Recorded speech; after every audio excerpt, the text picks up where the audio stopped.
Welcome to the Leadership Drip, coffee and conversations for leaders leading the next generation. We're excited to welcome another incredible guest to the table. But before we do, could you do us a favor and hit that subscribe button? While you're at it, go ahead and give us a 5-star review. That helps these conversations reach other great leaders. Pour yourself a cup of coffee and get ready to join us at the table for another great episode of the Leadership Drip. Welcome back to the table, my friend. What are you up to? My neck. What is that? In teaching class. Teaching. And writing dissertations. Yeah, the dissertation is almost done, friends that have been following the journey. I have finished my master's degree. We finished in May. Yeah. Rob's dissertation is almost done, and it's a masterpiece, right? Oh, it is just epic. Epic. Yeah. Epic. Yeah. We do have some friends at the table who have finished a book, though. Yes.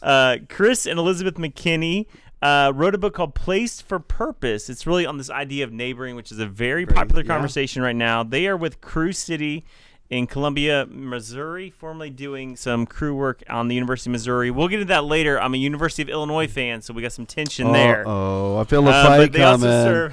They also serve on staff of the local church. And again, they co-authored the book Placed for a Purpose, a simple and sustainable vision for loving your next door neighbors. Welcome to the table, guys. Thanks for having us. Good to be here. Yeah, so obviously you said before we start recording, you spent many years on the campus of the University of Missouri. You're Tiger people. I'm an Illini guy. I'm not going to lie about it. So there's a big rivalry game every December. Okay, a Tiger, I understand. What is an Illini? It's a Native American tribe. Oh, it is? Yeah. Like, I feel ignorant Fighting right Illini. We're fierce. We're yeah. It's okay. We're friends. It's happened more than once. Well, I was just curious. It's not something, So tell us a little bit about the 17 years you guys spent doing college ministry. What was that like for you guys? Yeah. So, we have we can connect because Elizabeth grew up in Chicago. So we can be okay there. And then also, pause. Did you grow up in Chicago or around Chicago? Yeah. Around Chicago. Where at? So St. Charles. Yeah. Okay. So I grew up in Waukegan. We'll totally we'll table that for later. But so we can still be friends. Hannah Granowski is in St. Charles. Yeah, never mind. Oh, okay. Former guest. Anyways, so you guys were at Missouri. Yep. So we loved it. We were on campus for 17 years, doing college ministry. I helped direct the ministry for about 8 of those. We really loved Greek ministry. We really enjoyed reaching out to fraternities and sororities, and we just loved it. It was so fun to watch God work in these students' lives. Like from when they're a freshman, they walk in that first night, the first weekly meeting. You're like, okay, like here's a freshman dude. Who knows where this guy's going to end up? And then like 4 years later, he's a leader, and and like just to see that change. I mean, it was so cool. Yeah. So here's an interesting question. You guys been in college ministry for a long time, not currently now, but so I'm kind of new to the higher ed world fairly recently, right? So one of the things that I haven't quite got used to yet, because I was in pastoral ministry for almost 20 years before coming to Lee, is I'm not quite used to the singular age group yet. You know what I'm saying? Like I'm used to multi-generational ministry where you got the young and the old, the babies, all 9 yards. It's like every fall there's a new batch of the same age of people. And like, so how is that for you guys? Like, was that ever weird? Like, did you feel like you were stuck on repeat? I will say I think we enjoyed moving into a season with our peers of and we loved college kids. It was awesome. I mean, we were at it for a long time, like we said, and we got to experience going overseas and doing overseas ministry. And he grew up overseas. His parents were on staff with Crew.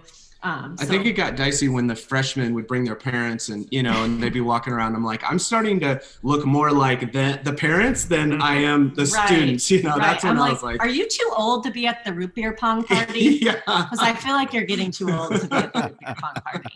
Yeah.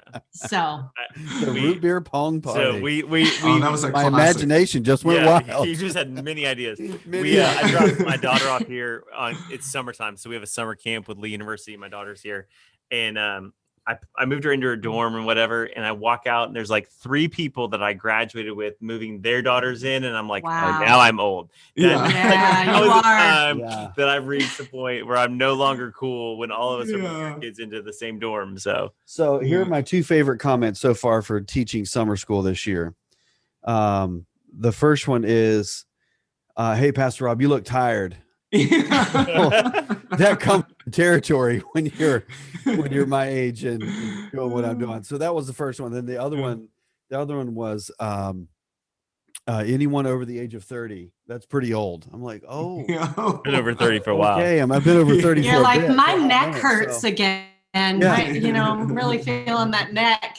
Yeah. I actually pulled my neck last week. So when you said that, I was also feeling old. So I feel you. Right.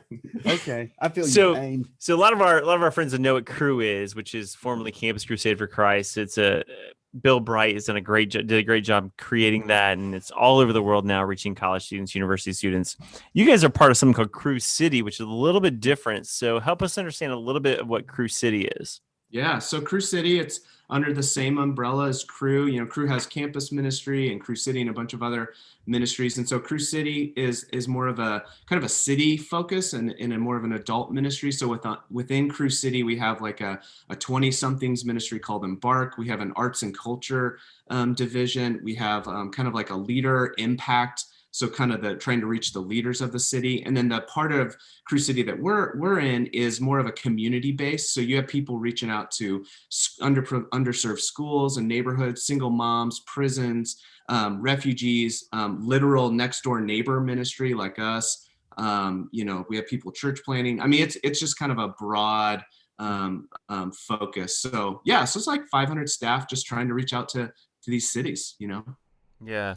So tell me, how did the neighboring piece come to fruition for you guys? Like, how did you get to the arm or the angle of sort of just becoming ministers in your own neighborhood? So about 10 years ago, almost, we moved into our neighborhood, and we were in one of the most stressful seasons of our lives outside of the last year of a worldwide pandemic.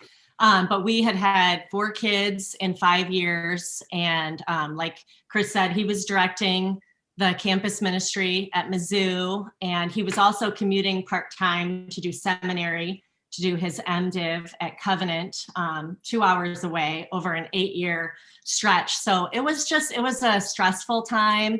We weren't looking for more ministry to do. But I think we had the sense of, man, if we're going to have community, if at all, if I have to drive 15 minutes across town to get it, it's not going to happen. And so we kind of had the sense we need our neighbors. We need some people in real time right around us that can be our people, that we can take care of each other. And so we met a couple across the way, Bingo and Angie. And Bingo was like almost 8 feet tall. This used to play basketball at Mizzou. He's the only one who can make my husband feel small because he's a pretty big guy too. And Bingo loved to fry things. He had all these fryers, and we're like, Bingo, let's do a fish fry for just the people like kind of right around us, because we can I say foodies? Oh, yeah, I'm like, foodies. we're kind of like low level foodies. Like we like to eat basically. So I concur. So we had some fish tacos and with just a few little neighbors, and we're like, man, we need Bingo. We like Bingo. We need these people. And it was fun and it was enriching. And so we're like, we should try a few other things. So that spring, I think we threw it out there to some other neighbors. We'll do a little Easter egg hunt. And we had like 6 kids and 4 of them were ours. So it was like very kind of humble beginnings. But at that little Easter egg hunt, we met Nathan and Kathy, who said, hey, if you ever want to do some things in the neighborhood, we'd love to help. And we're like what? They're like a block party, like try some things. Let's go. And so we said, okay, well, I don't know. And so we threw it out there to some neighbors. You bring the tablecloths, you bring the trash bags, you bring the silverware, whatever, and did a little potluck. And what we found was things just started kind of exploding. Like neighbors were coming out of the woodwork, and we started doing some of these things, which neighboring's not a one size fits all. I mean, people do it in their own way. For me, I'm a sucker for a party. So that's how it started. It started with some parties, but it was like exponentially growing to where we're like, wow, people are just as starved for this as we are. And so really from there, we started to see, we did some things with Halloween. Our neighbor, like we live in the suburbs. So it was the proverbial, like the garage door opens, the car pulls in, the garage door closes, like there was no community. And so we're like, this isn't right. Let's try some things. So with Halloween, I think our neighbors started to see us seek the common good of the neighborhood and care about a lot of things that they cared about. And we did like an Arbor Day event where we planted like 350 trees in the neighborhood because we had like no trees, sadly, and we're big tree lovers. And so as time went on, we saw the social fabric of our neighborhood strengthened. We started to try to translate some of the things we had learned from campus ministry, which was, an adjustment because it's really different. But we started to see over time spiritual conversations. It was like, wow, like you guys go to church, tell us about that. We started to see some people begin to follow Jesus. And we're like, wow, maybe this is a direction we should go in, try to do this neighboring thing. Yeah. So that's cool. Yeah, I think the neighboring conversation is a very relevant one, not only for us personally on a personal level, because as my wife and I are kind of in the beginning stages of maybe some of the conversations that you've already had, like in the last couple months, we've really gotten to know at least 3 of our neighbors. I just met a new one the other day, right? So we're kind of in that little zone ourselves. But I think not only for that, what I'm seeing in college students on a college campus is no less desire to create that neighboring sort of reality. And so part of, what Jeff and I kind of talk about on the show sometimes is how do we create that level of community on a college campus, understanding the dynamics are obviously much different, but it's so important because regardless if you're Gen Z or if you're, our age with kids and all that kind of stuff, we're Xers, right? We like to shred the gnar, whatever. SoCal. So, but regardless of what age you are, that neighboring thing, I think that's a DNA woven thing. Oh, yeah. when you meet Jesus. And so, have you guys been able to translate that? I mean, you said that you kind of applied some principles from your crew days into your crew city kind of conversation. So, I would really like to know, like, what are those tenets or those fabrics where those things kind of cross over? Yeah. I mean, I think you're right. Like, we talk about in our book, like going even back to Genesis 2, Adam is alone. He's there with God in the garden. He has this great setup, but like he needed another image, a person created in the image of God to be in community with. So a neighbor. We're like you said, we are hardwired, designed by God for that connection. And I think sometimes we forget that. And I think you can even in college or even in your neighborhood, you can see people and be like, they don't need connection, like they're doing fine. You kind of get fooled by the persona, but really behind the scenes, they're just as hungry for that connection as we are. And we are created for community and connection with each other and with God. And so I think I think the biggest thing we had to translate and figure out was the pace of ministry, because in college we affectionately called it the microwave. Things happen really fast and it is so fun and we loved it. But then when we come into our neighborhood, building relationships, once you graduate from college, it takes time. Like you're working a lot and there's this cultural push to leave your neighbors alone. There's even research done that's the definition of being a good neighbor, is to leave your next door neighbor alone. Wow. Culturally, that's what we think. And so we have to engage in this low and slow kind of crock pot view and say, this is over time. Like this is, we were at this for 8 or 9 years before we really, having spiritual conversations, but we didn't have any kind of Bible studies or anything like that. We were serving, we were loving our neighbors, we were enjoying them. We're, mustard seed type faith interactions. And through that, God was just at work, but it was a slow process, but it really did build those relational connections that could withstand and hold up to some of those weightier conversations about God and about life. And so once we embraced that, we were able to bring our experience from the campus ministry and just having spiritual conversations with people into our neighborhoods. Yeah. So it's interesting because with college students, you're trying to move almost as quickly as possible to that spiritual conversation. One, because they're probably going to make bad decisions pretty quickly. Like we just know, I think it was James Emery White who said you have 90 days with a college student to capture them or they're gone. Your neighbor is going to live there maybe 9-10 years. So you have a longer spectrum of time. What has been sort of the tipping points or maybe some of the cues of going, hey, this relationship is ready for that spiritual conversation? So we talk about watching for our neighbor's spiritual pace. Mm-hmm. So like there have been neighbors I'm thinking of one in particular who's an atheist where as you live out your faith and you self-identify as a Christian, as a follower of God, just being the real you're going to talk about your life. You're going to talk about your small group. We were at church, I'm learning this. And as I would share those things in my friendship, kind of drop the hanky, so to speak, it was like crickets. Like anytime I would ever say anything spiritual, it was like just dead, like death, silence, So it was like, okay, kind of slowing down, like not pushing into that with her. But over the years of just being myself and having these conversations, it took probably 2 years before she opened up. And one night was like, kind of shared her whole story of why she doesn't believe in God and where she's at.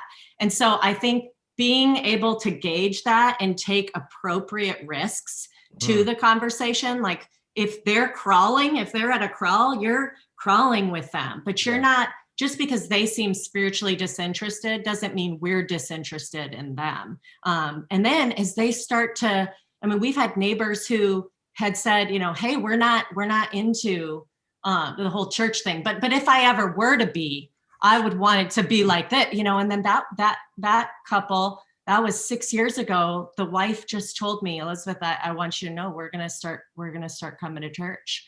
And so it's like, okay, like you start walking, you start jogging, you start picking up that pace, but taking appropriate risks, I think that match their spiritual pace has been key. I think, you've kind of indicated sort of, and you even brought up your neighbors are there like 9 years, right? So maybe not in today's age, but who knows? Point is, not in our market. You can sell like a lot of money right now. Sell it tomorrow. But anyway, so the point is, this is sort of antithetical to our mainstream cultural ideology of, you said microwave, instant gratification, single rejection sort of realities where if we're told no once, okay, cool, I'll never ask again, right? And so there's a massive sort of a spiritual maturity adjustment that's required in order to see an investment into someone's life as a long haul conversation, right? All the while we're faced with that sort of that spiritual reality of no one's guaranteed tomorrow. Jesus comes back at any moment. So that's got to be a real tension for you guys. And would you mind maybe sharing like some of your mistakes? Like I know we've all made mistakes, in that process, but what are some things that you've learned from, I don't even know if that's an appropriate question. But I'm asking. You asked it. Well, I was thinking about initially I was thinking about one of the things that's been helpful is the different distinguishing between having ulterior motives and having ultimate motives. And when you have ulterior motives, there's that bait and switch and you're kind of in it for the short term. But when you have ultimate motives, you're freed up to dream and they probably know, I think our neighbors know, like we'd love for them to know Jesus. There have definitely been times where I'm always like inviting, like, hey, would you guys want to come to church? And I have been known for, I've lost count of how many neighbors I've invited to join our small group, which is like, what? That is not a next step for a lot of our neighbors. But like, I lose my chill. Like I get excited. And so that has been something, and I've gotten so many no's. But a lot of those people over the years, as you know, they've hung in there with me, so to speak, you know, and seeing my heart. And I've had to learn the low and slow, and not to be like, kind of, okay, do you want to join our small group? It's like, no, they don't want to join our small group. But then like a few years ago, there was a couple who we had walked into church, and if we had made a list of 200 neighbors, they would have been the last people on the list that we would have ever thought would be there, because just for a lot of reasons. And so we saw them at church, and they were there with their kids, and I'm on my phone during the worship. I'm like, do you come here often? Like, what's happening? And the wife messages me back and says, because they were on their way out as we were walking in, and says, you know, basically we started coming to church because our kids said they don't believe in God. In the process, our lives have been turned upside down, and now we're finding faith, kind of, so to speak. I can't remember how she phrased it. We're finding Jesus. Are you in a small group? And if so, can we join? I was like, finally my small group people. And they walked through our backyard, into our living room. And that was 4 years ago. That's cool.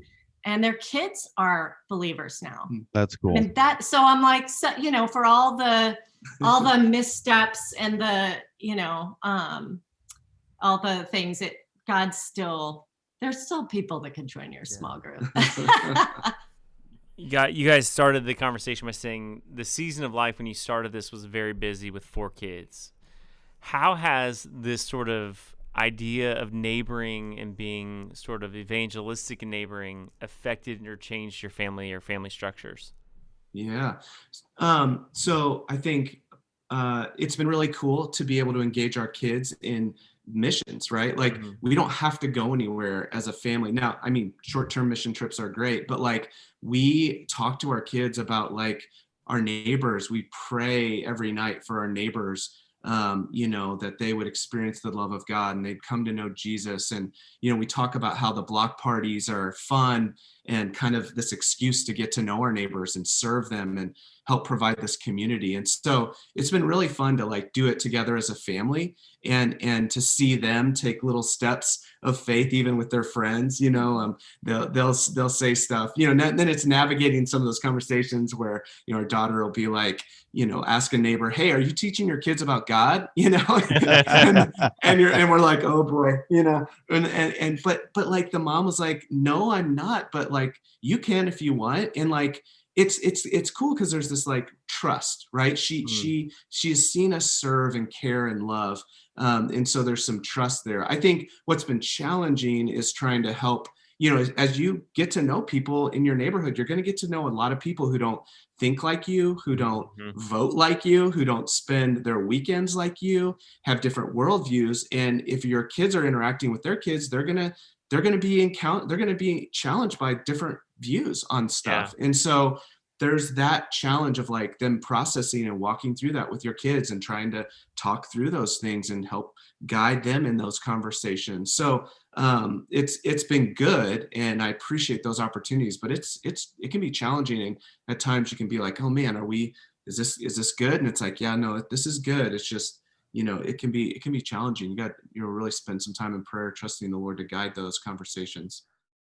Yeah, I think for me, you know, I think about, we had Addison Bevere on the show last season or whatever it was, and he made a comment in that show. It's like, especially for Gen Z, which is, you know, our primary focus here on a college campus. He's like, so many kids come in and they want to change the world, but they're not willing to change their own street, right? Or something it was a comment along those lines. And so part of what we're trying to do here is help them understand that, you know, their street matters as much as the social justice topic that currently exists in our culture, right? Because those change and those evolve, and, you know, we've seen that sort of how that play out. So for you guys, how has this personally reframed your ideas or your concepts of of what it means to be engaged in a local body, in a church context. Like, how has this kind of reshaped your own, sort of theology or practical ministry and how you approach the gospel? Do you read the gospels different now? So I know it's like a 9-part question, but Seven. It was only like 7. 7 was a 7. Okay. So speaking of 7s, no, I'm just maybe this is Bible code.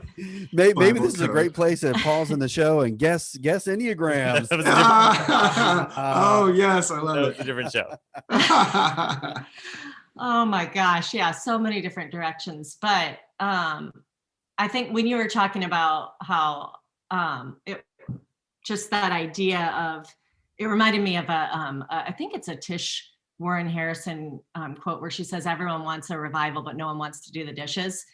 That is neighboring. That is like, everyone wants the harvest, but few of us want to do the hard work of sowing and that low and slow, like the sowing mindset of watering, weeding, tilling, coming back to water it again, protecting from predators, and that's really the way that Jesus talks about spiritual growth a lot of times. So that was one thing that came to mind when you asked about reading the scriptures differently.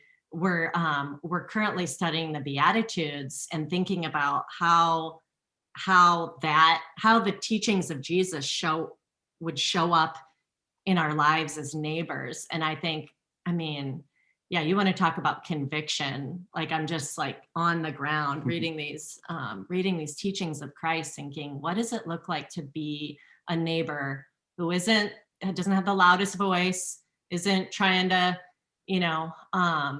win an argument, but is poor in spirit and meek and merciful. And those are conversations I'm having with our neighbors. Like the other day, I was talking to a neighbor who I think she's Hindu. And I was like, "Are you familiar with the Beatitudes?" She's like, "No, tell me about them." And so I'm like, "Well, they're the teachings of Christ." And I was kind of explaining to her how I'm trying to learn from the way of Jesus how to be poor in spirit. She's like, "I love this. This is beautiful." I'm like, if I could do it, yeah, but it is a whole new lens, I think, of reading scripture. I don't know. Yeah, I think it's just grounded us here. We could have moved after we transitioned out of college ministry. We could have moved to a city and started over with this neighboring idea, but it's like, we didn't want to move. We wanted to stay in Columbia, Missouri. We chose to stay in Columbia, Missouri because of the relationships that we have in our neighborhood, because of the involvement in our church. And it really is, sometimes God calls us to move, but we really saw and have seen how he's placed us for a purpose, that our address isn't an accident and neither are our neighbors, and that he wants us to kind of stay put and keep these roots and keep kind of advancing those relationships and seeing what will happen. Yeah. Chris, you're obviously a professional. We can segue to the book, which is called Place for a Purpose. So he's good at the sound. We wove that right into that answer to get to that. So the book is Place for a Purpose. And you said, you guys, that God left you, or you allowed you to stay in Columbia, Missouri. Yeah. Why the book? Why now is this book so important for us? Yeah. So we, when we switched over to having neighboring be our full-time focus, we knew we wanted to help others neighbor. We talked to people, our friends, and they would say, yeah, like our neighborhood's a lot the same. Like we have a hard time getting to know our neighbors. And so really we wrote the book as kind of like everything we wish we would have known when we started neighboring. So it's like when I'm like slinging cotton candy for 2 hours at our block party, and I'm like, is this worthy work? Like, is God valuing this, or should I be inviting people to church? And so we wrestled with a lot of that. And what we found is like, yes, like everything in that sowing and tilling process, all those small steps matter in the process of God's kingdom coming and leading to relationships. And so that's why we wrote it. And we feel like man, if you're going to kind of invest in your neighborhood and neighboring, you need a sustainable vision. It doesn't happen overnight. So our heart is really to help people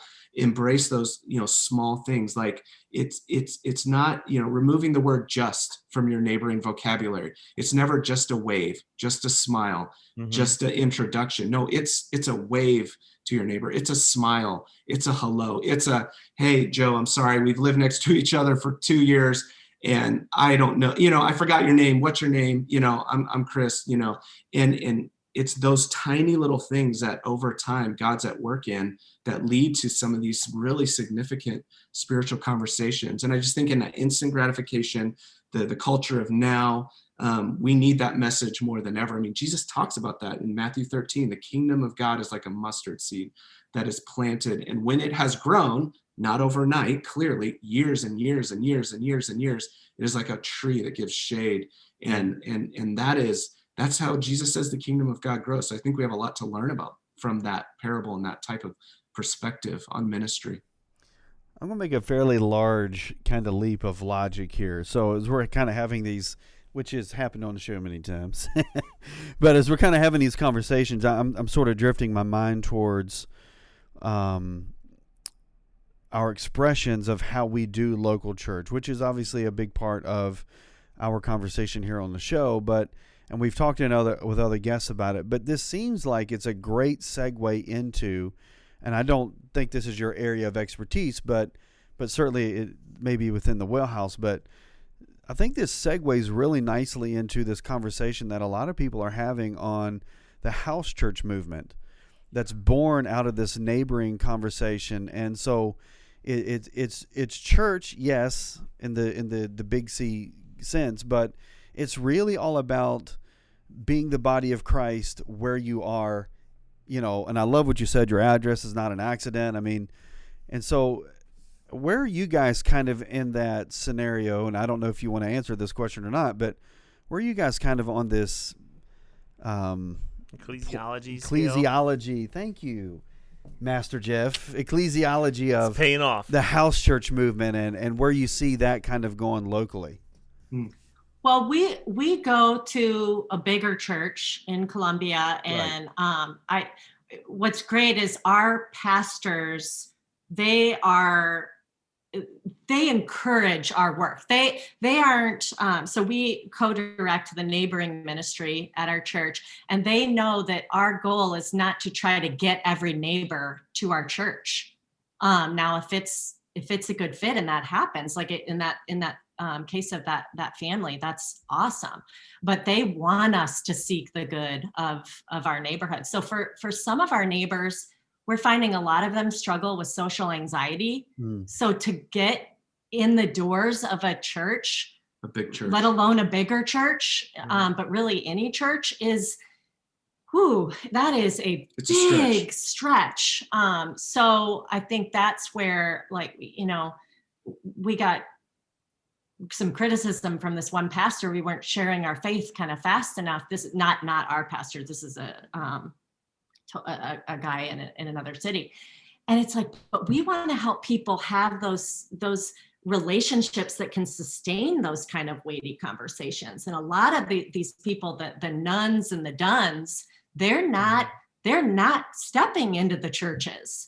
So, I think we feel very called to our church, and we love our church, and we love the culture and the ministry philosophy, but we're also big fans of small churches. And we have some of our really good friends in Columbia are planning a small church. They are church planning, and it's small right now, and it's they're seeing God do really great things. We've had a lot of neighbors check that out because they're like, oh, your church, it's just too big. We're like, go to this church. I think neighboring, it could be a way forward for the gospel, especially in our climate. If we could love our next door neighbors as believers, right, and love them, reach out to them, especially people who don't believe the same things that we do. It's like acceptance is not agreement. Like, I can accept my neighbor who thinks a different way without agreeing with everything he believes in, and we can be friends and we can look for common ground. That might be his only experience with a believer ever. He may not ever come to church, but like in my driveway, that might be his experience. And I think like what an opportunity in our polarized kind of culture right now to be believers who are living kind of upside down in that way, where we're loving, we're deferring, we're asking questions, we're seeking to understand with our next door neighbors. I think it presents just an incredible opportunity. During COVID, we did some neighborhood worship nights for some different neighborhoods throughout our city. And there were some non-believers who were willing to come to something like that because it was right there in their neighborhood. Right. And that has kind of that house church type feel. Or I know like some churches, we've coached a church down south that did like a backyard VBS, where instead of having everybody come to you, it was like, no, they gave their people the tools, and then we kind of coached them on the neighboring side, like the sustainable side. But yeah, I could see it being, like Chris said, a way forward. What's so interesting, and I'm processing out loud, so if this doesn't make sense, I apologize, but our focus is college students. We spend a lot of time with college students. Yep. And everything happens fast. We mentioned that. Even community. Yeah. So that first few weeks in a dorm, those become your people. We'll get to the final question, but the primary sort of answer we get from that is relationships come out of college. They're best friends. And typically what happens after you graduate is that community scatters. And those people who've been in your community now are hundreds of miles away or the next town over. So what this neighboring idea almost recreates in a weird sort of vacuum is the college dorm again. The people next door were your friends. They were your community. They're what you did with people. So especially for young adults who are losing community as they graduate, I think this sort of conversation around neighboring is an important one for the church, because when you hit mid-20s, you lose community because you just graduated and they're all gone. And so there's that emptiness of community that we have to recreate. This sort of concept is something that I think the local church can hang on to or maybe articulate in some ways that goes, hey, you're a 20-something, you still need community, though you lost it. It can be done in this sort of concept. We've tried to do it with small groups, and there's other ways to do it, but this is another way I think we can sort of create the community aspect. That was a diatribe. That was way off. That's fine. Point, so. But I do like the fact that we're actually changing the word neighbor into a verb. Neighboring, right? That's right. I mean, I love the fact that we're having the conversation about that being an active sort of essence of who we are as disciples, right? Not just a passive sort of reality that we just have to live with or whatever. I think you're onto something. Like I think for seniors, graduating seniors, that senior year, engaging them in this conversation of neighboring, like where they end up, their address isn't an accident. Like that could be the bridge with translating what they've learned in college about ministry. It's going to be different. How do you translate that? It's going to be low and slow. It's not going to be as fast. And you give them a vision, because a lot of them will give up. Like I tried to invite my neighbor to church or something and they didn't want to come. So I guess I'll move on. But it's like, no, that's maybe like college would have moved fast like that, but neighboring doesn't. So here's a new perspective as you move into your adult kind of life of what it could look like to be on mission with God. So I think you're on something. I want to ask a theological question. Not that none of them have been at this point, but the neighboring comes from Jesus, that love your neighbors yourself. It's a second commandment. He said the first is love the Lord your God with all your heart, with all your soul, with all your mind. So within that context, what I think I've seen in young adults especially is they love the second commandment and they kind of like the first commandment. This idea of being good neighbors is very popular right now. How are you seeing that the first commandment saying the first commandment in this conversation, and and the second is an outpouring of that and not the reverse?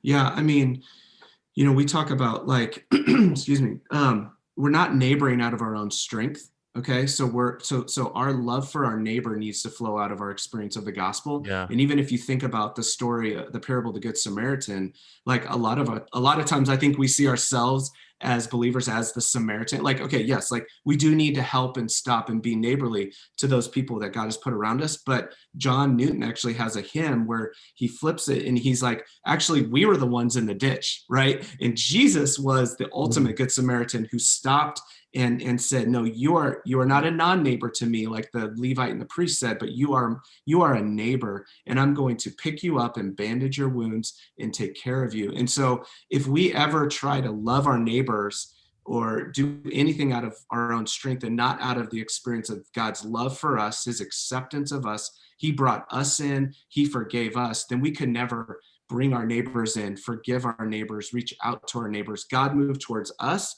so we move towards our neighbors, and it has to be that. That's good. That's good. That's good. Well, we're getting close to time, which is crazy because I feel like we just started. But we do want to ask you guys one final question. And since there's two of you, you both can feel free to answer. It doesn't have to be just one answer, so you can take your turns answering it. But our final question we ask everyone on the show is, what is one lesson that you learned in college that did not take place in the classroom besides root beer pong? We've already covered that. So it has to be I can something tell you else. all about root beer pong once we get off here. Well, when I got to college, I wanted to get away from the church. I was kind of disillusioned for my freshman year and thought, I don't know if I believe any of this. And God sovereignly brought me across the path. He crossed my path with a woman named Jane, who was on staff with Cru Campus Ministry. And through that relationship, she really mentored me. She taught me about grace. She taught me how to study the Bible. She taught me that my identity was in Christ and not in my performance. And I had grown up such a performer, just so performance driven. And so to learn that on the topic of leadership, that Jesus is our example of a servant leader, and that leadership comes not from position, but from an influence that stems from our connection to him and abiding in Christ and the gospel. She's a pretty awesome lady. She's single, in her 50s, and having just an impact by loving people one by one. You know, kind of like the starfish. Like you wanna reach the world, but like it's like one person at a time. Like she loved me. So.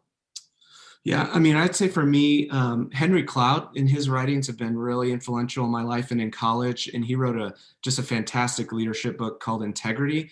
And I learned a ton about leadership outside of the classroom from there. I think one of the things that stuck with me, and it's really interesting, but it's as a leader, if we are able to admit and be humble about our shortcomings and our faults in the way that we're just maybe terrible leaders, the people around us that we're leading will have a lot more grace and forgiveness for those things.